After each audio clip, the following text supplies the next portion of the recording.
physically die, there is no heaven or hell, but instead we return with another opportunity to attain enlightenment. It is also the one lie that many of the world elite believe today, which is that through the use of intellect, technology, and science, man will achieve immortality. This will become more obvious as we look into the sacred promise or ancient hope held close to those who are at work for the New World Order.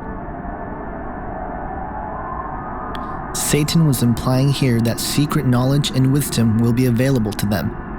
This is the main proponent behind the nature of secrecy which all secret societies possess. It is the idea that unattainable information will be partitioned to those who submit to the request of the one who holds the knowledge.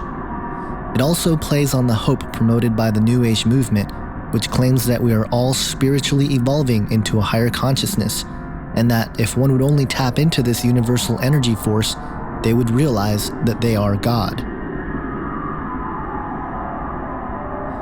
The New World Order and its components, secret societies, New Age movement, transhumanist movement, and even the alien agenda in many ways is predicated on this one lie. The idea that man would become God is the elusive carrot on a stick that has been behind many, if not all, of man's attempts to acquire power, authority, and dominion over the masses while conquering death and nature in the process. Furthermore, we can trace ideas like pantheism and the concept that God is a force, or that everything within the universe is God and thus we are God, back to this lie. It is the ultimate deception because it plays on human pride. It is the driving force behind ideas such as morality is relative and karma. It is the denial of evil and accountability to sin. This is the core of the Luciferian doctrine. It is the blueprint to what the select group of men have been working on for centuries. Exclusive knowledge to achieve immortality and become gods, all without the help of the Creator God, but by our own use of intellect. As we will come to see, this idea, which goes by many names like the Sacred Promise and an Ancient Hope, has been sought after by men for centuries. Here's the way they look at it. Here's their metaphor for the end of innocence.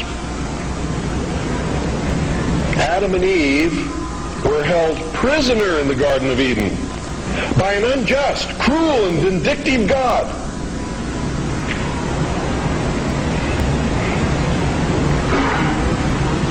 Until Lucifer, through his agent Satan, set man free from this garden by giving him the gift of intellect.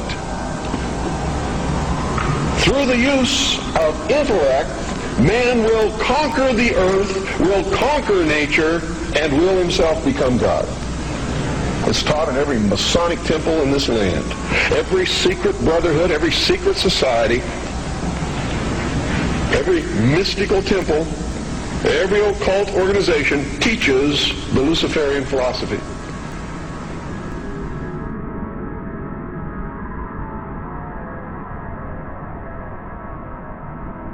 When our founders declared a new order of the ages, they were acting on an ancient hope that is meant to be fulfilled. I believe, and if you read esoteric wisdom philosophers and teachers and so on, this ancient hope is the idea that there has been a plan, an ambition contained within secret societies for thousands of years to resurrect the lost empire of Atlantis. And for those who don't know, the whole idea of the new Atlantis and the New World Order and the New Order of the Ages are, if you read the writings of these societies, they are all one and the same thing. The ancient hope, of which Bush refers to in his second inauguration speech, demonstrates that Bush, or at the very least the authors of his speech, are well aware of the plan initiated by an ancient occult hierarchy now operating as secret societies to forge a world empire. The promise to those who help build this empire is that they will attain godhood themselves and become a part of a family of perfected human beings. Manly P. Hall, a 33-degree Freemason, an occultist and regarded as one of the greatest authorities on the topic of secret societies and Freemasonry in particular, reveals in his book, The Secret Destiny of America, quote, "In this way, the old dream of the philosophic empire descended from the ancient world to modern time. Secret societies still exist, and regardless of the intemperance of the times, they will continue to flourish until the quest is complete. For more than 3,000 years, secret societies have labored to create the background of knowledge necessary to the establishment of an enlightened democracy among the nations of the world." End quote.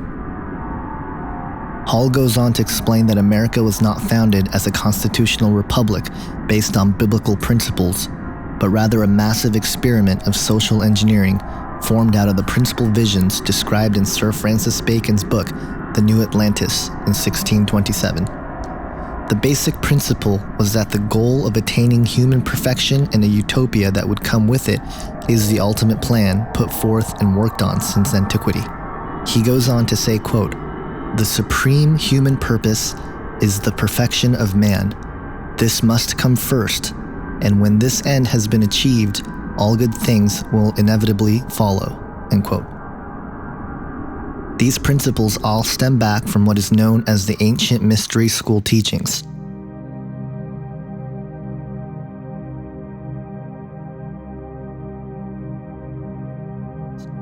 The ancient mystery school teachings is an esoteric, spiritual wisdom and philosophy passed down by the initiated elite for centuries. It is in fact one and the same as the Luciferian doctrine that one day man will become God through the use of his own intellect. This is the religion of the New World Order, which is operating in various degrees under various secret societies, cults, and even high-ranking religious circles. The origin and understanding of the mystery schools and its history can be found in theosophical writings. Keith Thompson, in his film Aquarius, Age of Evil, does a full expose on the founding of theosophy, its connection to secret societies, the New Age movement, zeitgeist, and ultimately the New World Order. In a document entitled The Mystery Schools, written by Grace Noach of the Theosophical Society, reveals the origin of the ancient mystery teachings. She opens the document, quote, "Millions upon millions of years ago, in the darkness of prehistory, humanity was an infant, a child of Mother Nature, unawakened, dreamlike, wrapped in the cloak of mental somnolence. Recognition of egoity slept, instinctual consciousness alone was active. Like a stream of brilliance across the horizon of time, divine beings, Manasatputras, sons of mind, descended among the sleeping humans, and with the flame of intellectual solar fire lighted the wick of latent mind, and lo, the thinker stirred. Self-consciousness wakened, and man became a dynamo of intellectual and emotional power, capable of love, of hate, of glory, of defeat. Having knowledge, he acquired power. Acquiring power, he chose. Choosing, he fashioned the fabric of his future, and the perception of this ran like wine through his veins." End quote. She goes on to explain the Atlantean connection as, quote, "Time marched on and the race waxed lustily in power. As Lemuria gave birth to Atlantis, the third race to the fourth, the fiercest battle was waged. The war between the lords of light and truth and the lords of darkness and ignorance. Thus were established some 4 or 5 million years ago, when Atlantis was threatening to destroy itself through spiritual iniquity, the first mystery schools. From these early centers sprang other mystery schools in all parts of the Atlantean world. By the time the Atlanteans were in their heyday of material splendor, these schools were working their hardest to stem the increasing tide of sorcery." End quote. H.P. Blavatsky, founder of Theosophy and touted as one of the greatest writers on the topic of the occult and esoteric wisdom, stated that her book, The Secret Doctrine, is the reemergence of the ancient mystery school teachings, as, quote, "The secret doctrine is the accumulated wisdom of all ages, the mysterious power of occult symbolism, that the facts which have actually occupied countless generations of initiated seers and prophets to marshal, to set down and explain in the bewildering series of evolutionary progress. It is the uninterrupted record covering thousands of generations of seers whose respective experiences were made to test and to verify the traditions passed orally by one early race to another of the teachings of higher and exalted beings who watch over the childhood of humanity." End quote. Alice Bailey, a theosophist and writer, co-founder of Lucis Trust, formerly known as Lucifer Publishing, wrote in her occult classic known as The Externalization of the Hierarchy regarding the initiation of all humanity into the ancient mystery schools as, quote, "This little-known divine energy now streams out from Shambhala. It embodies in itself the energy which lies behind the world crisis of the moment. It is the will of God to produce certain racial and momentous changes in the consciousness of the race which will completely alter man's attitude to life and his grasp of the spiritual, esoteric, and subjective essentials of living. It is this force which will bring about, in conjunction with the energy of love, that tremendous crisis imminent in the human consciousness, which we call the second crisis, the initiation of the race into the mystery of the ages, into that which has been hid from the beginning," end quote. The foundation behind all that is the ancient mystery school teachings are founded upon the idea that, once again, man was given the gift of creativity and intellect so that we ourselves can achieve godhood and become the divine beings of which we were supposed to be through the process of evolution. This idea goes directly against biblical Christianity, who offers salvation to anyone who believes in Jesus Christ. This is why the modern era writers on the topic of the ancient mysteries go to great lengths to try to discredit Christianity, and why secret societies have infiltrated its religious institutions to corrupt many sectors of Christianity, allowing historians to paint a picture of the faith which is utterly false. Most of the attempted discrediting of Christianity in these writings refer to the idea that was presented in the first section of the film Zeitgeist. In fact, it is my belief that Zeitgeist is the carrying out of what Alice Bailey referred to as the initiation of the race into the mystery of the ages.